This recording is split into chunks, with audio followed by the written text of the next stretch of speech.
Bonsoir et bienvenue dans Une minute un livre. Je vous parle ce soir de cet ouvrage, La société polarisée, des extrêmes et du moyen de s'en sortir de Bart Brandsma, chez Payot 2025.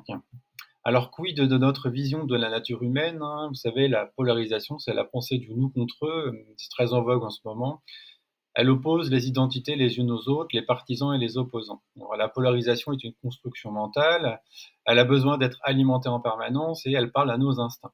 Alors, les médias exercent un impact considérable sur cette polarisation, ils la catalysent, mais la dynamique se poursuivrait finalement même sans eux. Alors pourquoi dit-on que la polarisation a besoin de carburant? Alors là, je cite Bart Brandsma, mais on ne peut pas observer la polarisation, elle existe, mais seulement dans notre esprit. Cette pensée peut persister, s'emparer de nous, tant que des individus lui fournissent du carburant. La polarisation a continuellement besoin d'être alimentée, et ce carburant consiste en des affirmations simplistes sur la nature de l'identité du pôle opposé.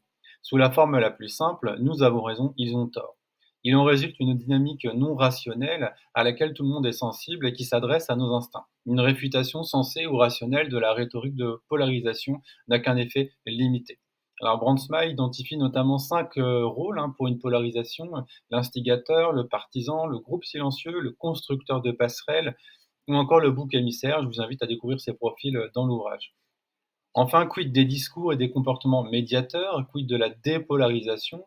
Alors celle-ci signifie qu'en plus de s'occuper des acteuristes du conflit, il faut s'attaquer à cette polarisation et une fois encore par le biais du milieu.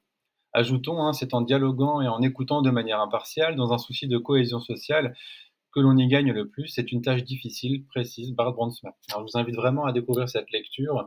À bientôt.